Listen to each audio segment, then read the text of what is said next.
Bem-vindo ao programa Hora do Estudo Bíblico, com o doutor e professor Lehmann Strauss.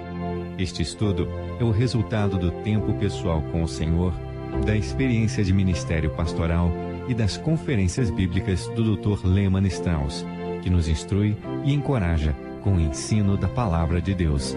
Agora, com você, Hora do Estudo Bíblico, na apresentação de Aurélio Campos. Muito obrigado mais uma vez por sintonizar o nosso programa Hora de Estudo Bíblico. Abra sua Bíblia no livro de Filipenses, capítulo 3. Enquanto você procura aí, gostaria de agradecer por sua correspondência. Sem o seu apoio, esse ministério não existiria. Muito obrigado por nos escrever. Antes de continuarmos o nosso estudo, vamos orar. Pai querido, queremos te agradecer por tua santa palavra, a Bíblia, pela revelação de quem o Senhor é através dos diferentes nomes nela contidos. Bendito Deus, te agradecemos porque podemos ter a tua palavra ao nosso alcance. Queremos ser mais diligentes no estudo da tua palavra, aplicar a verdade em nossos corações e assim crescer na graça.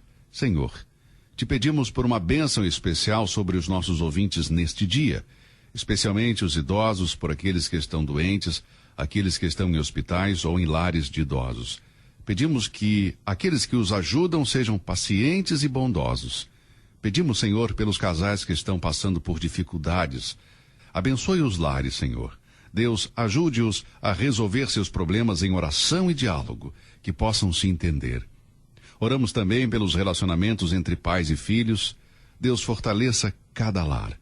Pedimos que o Senhor opere através da tua palavra na vida de cada ouvinte. Pedimos isso em nome de Jesus. Amém. Já estamos no capítulo 3 de Filipenses e estávamos falando da linhagem do apóstolo Paulo, nos versículos 4, 5 e 6. Ele nos diz que não devemos colocar nossa confiança na carne e então começa a dar uma breve autobiografia dizendo: se alguém tem direito de se orgulhar, de se vangloriar, esse sou eu. Ele passa a falar do ritual de sua circuncisão. Ele diz que poderia se vangloriar não apenas do ritual, mas por ser descendente de Israel. Ele diz que podia se orgulhar da respeitabilidade que a tribo de Benjamim lhe dava. Poderia ter orgulho da minha raça, pois eu sou um hebreu de hebreus. Poderia ter orgulho da minha religião, pois sou fariseu. Em seguida ele diz que poderia se vangloriar da sua reputação. Ele diz no versículo 6, segundo zelo, perseguidor da igreja. Todos sabiam que Saulo de Tarso era devoto à religião judaica. E com qual intensidade tentou parar a propagação do cristianismo? Sua devoção ia às últimas consequências. Lucas diz em Atos 9:1, ainda respirando ameaças e mortes contra os discípulos do Senhor. É claro que isso foi antes da sua conversão, antes de se encontrar com o Senhor Jesus. Ele tinha tanta certeza de sua crença que ao perseguir os cristãos e matá-los, ele pensava estar fazendo um favor a Deus. Vemos que ele consentiu na morte de Estevão durante o tempo de perseguição, em Atos 8. Saulo de Tarso tinha a reputação de ser um dedicado defensor da religião judaica. Ele estava tão controlado por seu zelo que manifestou um ódio cego contra Cristo e a Igreja de Cristo. Seu zelo religioso era medido por seu ódio aos cristãos. Ele era um homem que tratava sua religião com seriedade. Ele achava que era o seu dever religioso fazer o que ele fez. Praticava a sua religião com excelência. Mas apesar de todo o zelo, ele ainda era um pecador perdido. É possível hoje pensar e agir da mesma maneira. Alguns cristãos medem sua religiosidade pelo ódio às outras religiões. Alguns fundamentalistas, dos quais sou um, medem o seu fundamentalismo pelo ódio aos contemporâneos ou modernistas. É bom ter uma boa reputação por nossa diligência, mas mesmo uma boa reputação é um pobre substituto para a salvação que Deus oferece em Cristo Jesus. Paulo diz, mas o que para mim era ganho, reputei-o perda por Cristo. Há muitas pessoas que hoje são como Saulo de Tarso. Às vezes, quando perguntam a uma pessoa se ela é cristã, ela começa a se vangloriar da sua formação religiosa. Lembro-me, certa vez, que perguntei a um homem se ele era salvo. Por quê? Ele disse, meu avô era um pastor batista. Bem, eu não perguntei se o avô dele era um pastor, eu perguntei se ele era salvo. Mas ele se gabava do seu passado, que seu avô era um pastor batista. Muitas pessoas se vangloriam de sua formação religiosa. Paulo diz, posso me vangloriar da minha se eu quiser, mas eu era um pecador perdido, com todo o zelo do mundo. Eu era um religioso, mas também um pecador perdido. Você sabia que religião pode ser uma maldição? O cristianismo não é uma religião. O cristianismo é uma pessoa. Nunca confunda cristianismo com as religiões do mundo. Veja, o cristianismo é Cristo. Você não pode nem mesmo escrever a palavra cristão sem mencionar a palavra Cristo. Se você tirar a palavra Cristo de cristão, não sobra nada. O cristianismo é uma pessoa. As pessoas se orgulham de sua religião e de sua ascendência. Eu estou cansado de tudo isso. Nós não precisamos de mais religiões no mundo. O que o mundo precisa é do evangelho da graça de Deus. E era disso que Paulo de Tarso necessitava. Ele o encontrou na estrada para Damasco, ouviu o evangelho e percebeu a necessidade de um Salvador. Paulo tem mais um comentário a fazer sobre as coisas das quais ele poderia se orgulhar. Ele diz: segundo a justiça que há na lei, irrepreensível. Aqui está um homem que cumpria a lei até o ponto de ser irrepreensível diante dos homens. É claro que ele não era irrepreensível diante de Deus, mas diante dos homens o era. Isso não é algo incomum. Você se lembra do jovem que disse ao Senhor Jesus: Mestre, tudo isso tenho observado desde a minha juventude. Este jovem rico veio falar com Jesus e perguntou: que devo fazer para herdar a vida eterna? O Senhor respondeu com 6 dos 10 mandamentos, e ele disse: eu os tenho guardado desde a minha juventude. Paulo era um exemplo de um judeu que era ritualmente e religiosamente correto aos olhos dos homens, mas que não era justo diante de Deus.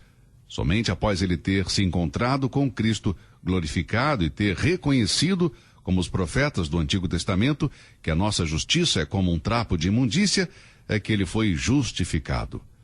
Paulo poderia acumular respeito, formação religiosa, reputação e justiça humana, mas diante de Deus era apenas um trapo imundo. Naquele dia, ao ir para Damasco, ele viu que as coisas das quais se orgulhava eram como uma roupa imunda. Até o momento de sua conversão, ele estava estabelecendo a sua própria justiça, mas Cristo mudou tudo.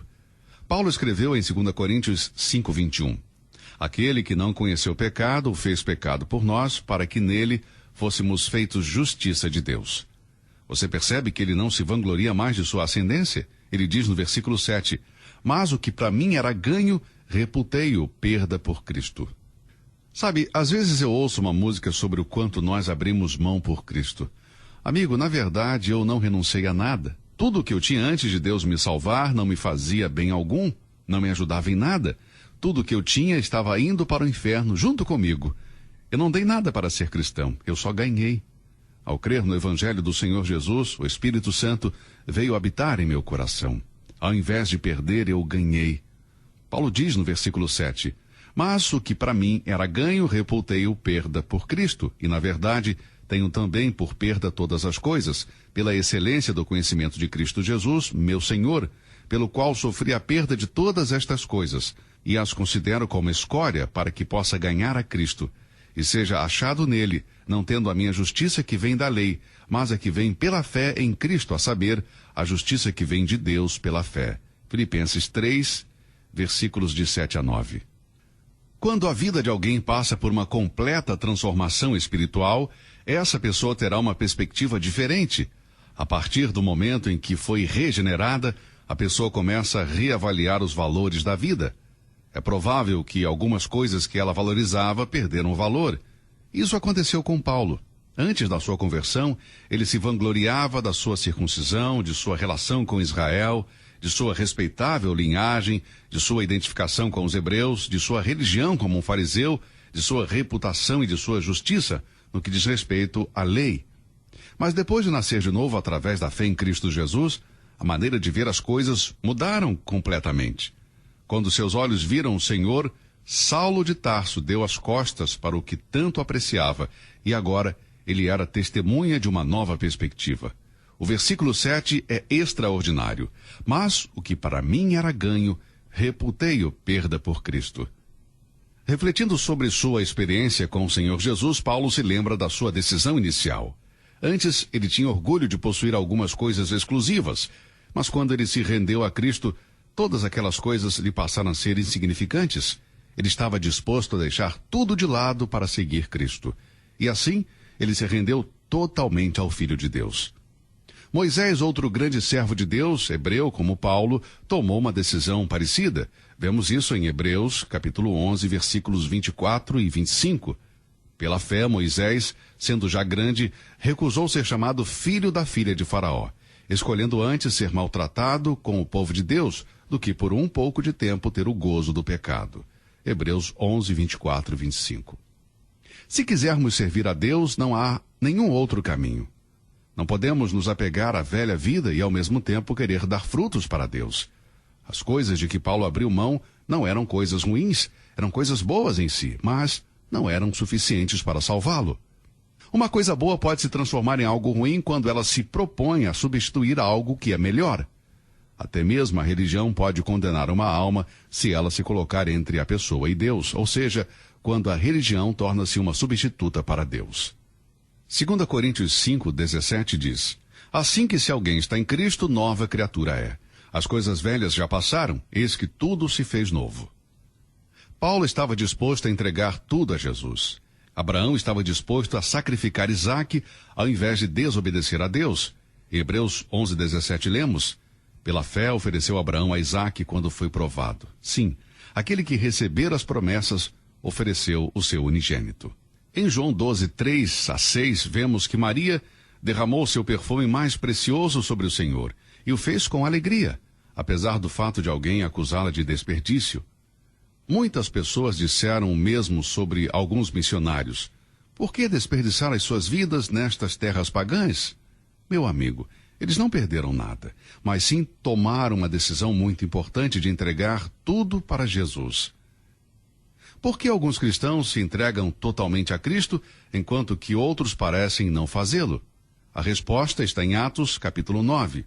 Lá encontramos duas importantes perguntas. Muitas vezes, ao falar sobre a conversão de Saulo de Tarso, ignoramos algo muito importante: o dia em que Saulo foi salvo. Ele fez duas perguntas. A primeira foi, Atos 9 diz: quem és tu, Senhor? E a segunda pergunta foi: o que tu queres que eu faça?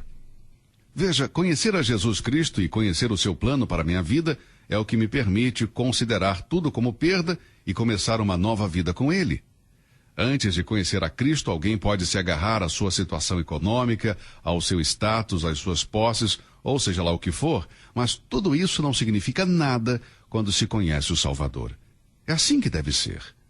Creio que nós damos uma importância exagerada para as coisas materiais, para termos um corpo bonito e também para desfrutarmos dos prazeres desta vida. Amigo, Cristo deve vir em primeiro lugar em nossas vidas. Alguma vez você já perguntou o que Ele quer que você faça? Creio que muitos crentes, talvez até alguns dos que estão me ouvindo agora, não se lembram de quando, com toda sinceridade, perguntaram ao Senhor: que queres que eu faça?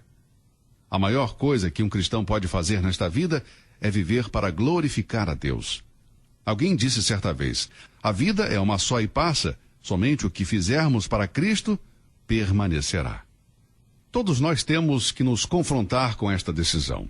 Não podemos nos apegar à nossa justiça, à nossa vida, aos nossos bens e, ao mesmo tempo, à justiça que Deus oferece em Cristo.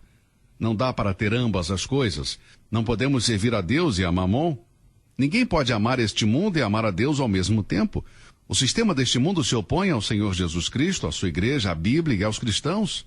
Amigos, não podemos amar o mundo e a Deus. Tiago disse: não sabeis que a amizade do mundo é inimizade contra Deus? 1 João 2,15 diz: não ameis o mundo nem as coisas do mundo, porque tudo o que há no mundo, a concupiscência da carne, a concupiscência dos olhos e a soberba da vida, não é do Pai, mas do mundo. E o mundo passa, e a sua concupiscência, mas aquele que faz a vontade de Deus permanece para sempre. E agora observe o comentário de Paulo em Filipenses 3,8. E na verdade tenho também por perda todas as coisas, pela excelência do conhecimento de Cristo Jesus, meu Senhor, pelo qual sofri a perda de todas estas coisas, e as considero como escória, para que possa ganhar a Cristo. Este ato inicial de entrega de Paulo, como vemos em Atos 9, quando deixou de lado a sua formação religiosa e tudo mais, não foi apenas no começo de sua experiência cristã. Paulo teve essa atitude continuamente. Eu considero tudo como perda. O tempo verbal da palavra considero demonstra uma ação contínua, ou seja, Paulo persistia em seu sacrifício por seu Senhor. Paulo escreveu a epístola aos Filipenses dizendo que considera todas as coisas sem valor como lixo em comparação à experiência pessoal com Cristo. Ele tinha mudado seus valores e estava feliz com os resultados. Para Paulo, Cristo fazia toda a diferença no mundo. Cristo para ele era ganho. Creio que os dias mais miseráveis como crente foram os dias em que eu não andei em comunhão com Deus. O meu relacionamento estava prejudicado. Você vai observar que todo crente que não está em comunhão com Deus, de fato, não está feliz. Sem contar com a pessoa que não é salva e vai para o inferno, a pessoa mais miserável é o cristão que está vivendo fora da vontade de Deus de maneira egoísta, que não se entrega ao Senhor. Meu amigo, só existe uma maneira de retornar a essa comunhão. Confesse seu pecado. Deus vai perdoá-lo e limpá-lo, dando-lhe outra oportunidade. Bem, o nosso tempo acabou por hoje. Eu gostaria de agradecer a você por ouvir o nosso programa. Sabe, quando estudo a vida de Paulo e de homens como ele, eu tenho vergonha de mim mesmo. Eu sinto que eu não tenho sacrificado nada pelo Senhor. Eu quero que meus últimos anos realmente contem para Deus. Eu espero que você sinta o mesmo. Não há nada melhor que estar dentro da vontade de Deus, dentro dos seus planos para as nossas vidas.